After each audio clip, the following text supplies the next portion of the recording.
В края на април една от агенциите за рейтингови услуги на Интернационала, Standard & Poor's, понижи своята оценка за неколцина крупни компании, свързани с руското правителство.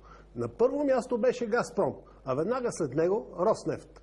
Ден по-късно стана ясно, че семейство Ротшилд е увеличило 7 пъти своя дял в Газпром. Миналата година неговият лондонски клон придоби контролния пакет от акции на Роснефт. Отдавна притежава и ЮКОС. След като Ротшилдови официализираха своето решаващо участие в Газпром, тази фирма изпревари американската Apple като най-голямата компания на планетата. С присъединяването на Крим към Русия, Москва поставя ръка върху тамошните газови находища, както и върху двете държавни предприятия за добив на газ. Единствено на тази територия съобщих за това. Сега предстои приватизацията на въпросните предприятия. Кой ли ще се здобие с тях и то на безценица? В Русия заслужено се помайтапиха. Газпром повярва на санкциите, а Ротшилдови на Газпром. Добре, но какво правят през това време ударниците от Белия дом? Мислите, че стоят с кръстени ръце? И те имат деца, и те семейства хранят? На 14 май 2014 година американският финансов експерт и коментатор, консерваторът Джералд Целенте, даде кратък, но многозначителен отговор. Да видим и чуем. Моля, четвъртото видео. And speaking about getting screwed all the time, yesterday we talked about Hunter Biden, the most qualified man in the world to be in a position of being on the board of one of Ukraine's largest oil companies. It's only for merit, I tell you. He's just a brilliant guy, and they could really see talent. Connections don't mean anything, do they? Nope. Well, Hunter's appointment, according to the Wall Street Journal, came a few weeks after Devon Archer, college roommate of Secretary of State Ketchup King Kerry's stepson, who's the Ketchup King heir, Christopher Hines, joined the board to help the gas firm attract U.S. investors and improve its corporate governance and expand its operations. Quote, the fact that I joined the board of directors is largely based on that the company will grow, Mr. Archer said in an interview with Ukrainian media published on Burisma's, that's the company's website. Quote, last year alone witnessed a lot of transformation. Mr. Biden, 44 years old, and Mr. Archer, 39-year-old, work for Rosemont Seneca Partners, a U.S. investment firm affiliated with Rosemont Capital, a private equity firm Mr. Archer co-founded with Mr. Hines. And the White House press secretary, she doesn't say anything about this. You ready what she did say from the White House? That Mr. Hunter Biden's activities are those of a private citizen bearing no endorsement of the U.S. government. Listen to this tape. Listen to Joey go. And listen to what he says about the future of Ukraine as a personal responsibility as well. Now I know what he's talking about.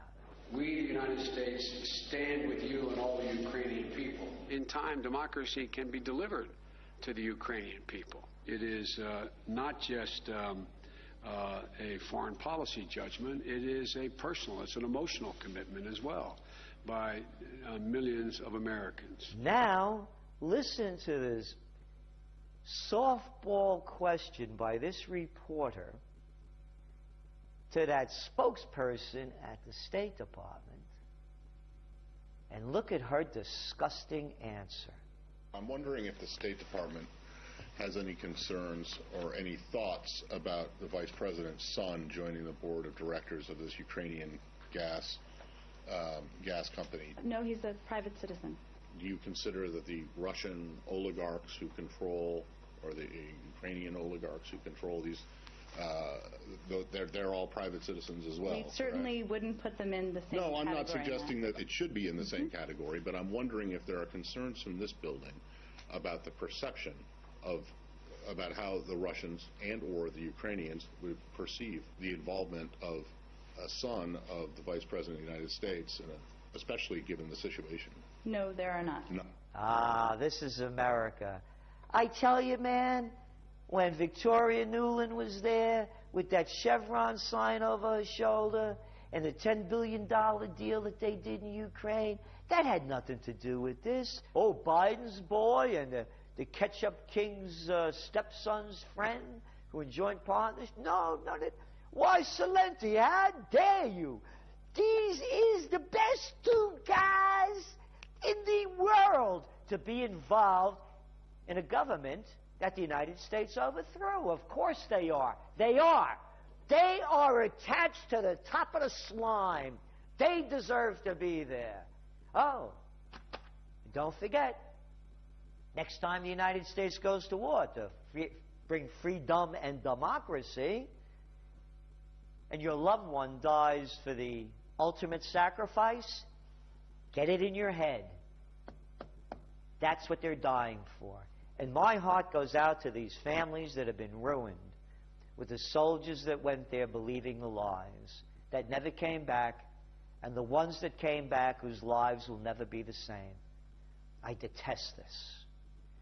These people are disgusting, how they get out there and lie to us, and then give their kids a free ride onto the gravy train of a lot of dough and the path to destruction. Ще разкрия какви сили стояха за така наречената революция в Киев. Първо ви предлагам съвсем кратък репортаж, изработен от нюйоркското студио на иранската Прес ТВ. Моля, пуснете първото видео. Ukraine, where the media there says a former Israeli army officer is playing a leading role in anti-government protests in the former Soviet republic. While the unnamed Israeli is the commander of a group of 20 Ukrainian militants, 4 other Israelis who migrated to Israel from Ukraine are also taking part in protest rallies in Kiev. They also served in the Israeli army before returning to Ukraine for the demonstrations. Ukrainian media also say an Israeli tycoon is funding the opposition, while Israel's spy apparatus Mossad is helping fuel Ukraine's anti-government protests. За да не ме обвините в недопуснати от мен грехове, нека припомня Божията максима. Няма нищо скрито, което да се не открие, и тайно, което да се не узнае. Така, докато ви залисваха с патакламата в Киев, не забелязахте друга уйдурма. Оказа се, че еврейската държава Израел снабдява с военно оборудване своя изконен враг – Ислямската република Иран. Доставя му военна продукция, включена в списъка на забранените стоки, съгласно наложенията на Техеран международни санкции. В момента ООН разследва израелски фирми, търгуващи с оръжия, които двукратно са изпращали резервни части за самолети на иранската армия. Преди време, избягалият от сионисткия рай Виктор Островски, полковник от Мосад, разказа подробно за подобна акция по време на войната между Ирак и Иран. Тогава САЩ подкрепяха Садам Хюсеин, а Израел тайно аятоласите в Техеран.